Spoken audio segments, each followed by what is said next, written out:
We left off, he said that a person should discipline himself to the point that there's nothing that you do reflexive, even your hands.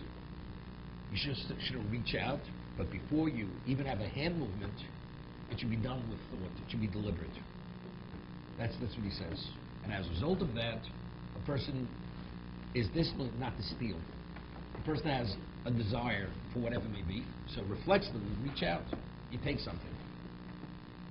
But if a person, there's nothing reflexive in his life, it's not a reflex, you think before, so therefore you have that moment before you do the action. You know, it's interesting. This is based on the Sister Sharim. Sister Sharim writes that, he says, if a person would think before he does anything, the Yetzer Hara would never, ever be able to take over your life. He says, where do you see this? He says, the Jews complained in Mitzrayim, and they wanted, and there was a work stoppage.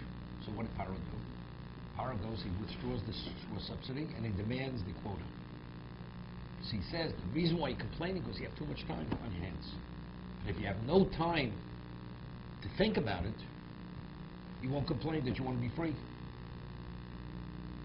Right? So he says, that's exactly Yetzer Hara. He says, the person, before you do an action, has to understand what he's about to do, will never do it.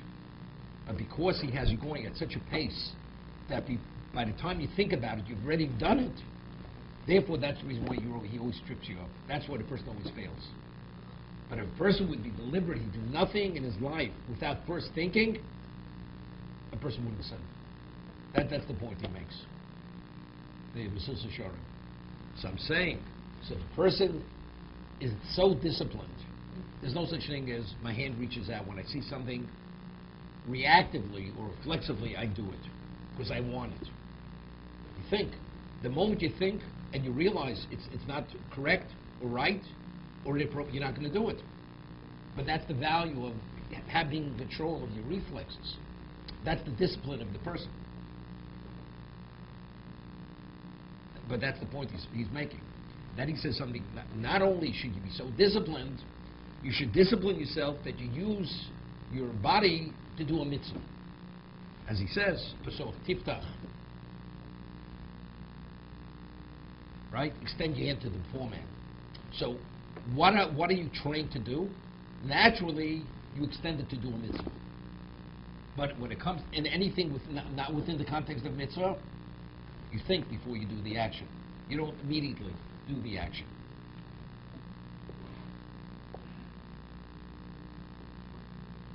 You know, there's a question. There's a famous Rambam. It's Pirush Mishnayos. The person has a choice. He's doing the same act of tzedakah, and you could take 5 pennies and put it in the tzedakah box, or put a nickel in the tzedakah box. What is it better to do? You give him the same amount of money. He says it's better to put 5 pennies into the tzedakah box. Why? Because every time you do an act of mitzvah, you're actually being impacted by the positive act. If you do one action, although it's the same amount of money in terms of the beneficiary, the recipient is receiving the same amount, there's no difference. But in terms of what it does to the giver, he's being affected more positively if he's involved to a greater degree in doing the act of the mitzvah. No, it's sanctification. It's because he brings out it's what is the Torah being so descriptive? Pesach Tiftach. Say pain. Say give to the man. It says no, you should open your hand and give it to the man. So that means the act itself, the physical action, it's so descriptive, being invest your physicality in mitzvah. That's what the Torah is saying.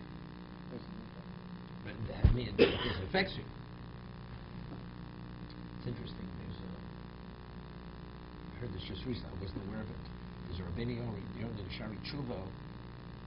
Maybe I mentioned it since back. I heard it. Somebody showed it to me. I was in Israel.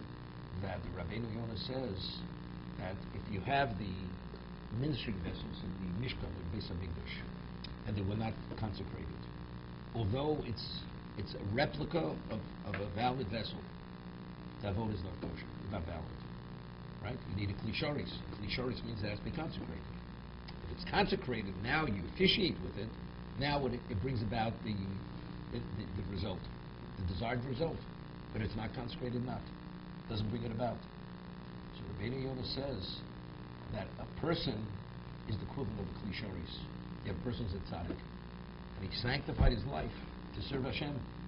That means everything he does with his body is the equivalent of a klisharis. Let's say you have an ordinary person. Does many other things. So he's the equivalent of a klichot. He's an ordinary vessel. So if you serve God with an ordinary vessel, right? Doesn't have the same value. Doing a mitzvah.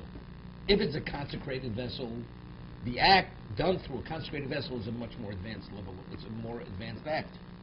But if it's not a consecrated vessel, although it has value, but it doesn't have the same value. That's what he says already here. So I'm saying, what we're speaking about over here, firstly you have to refrain. You shouldn't debase yourself. So therefore you have to control not to steal, not to do many things which you're not permitted to. But in addition, he speaks about you should use your physicality to do mitzvahs. Because that itself is what it's a sanctification. To be continued. But the vessel doesn't remain consecrated because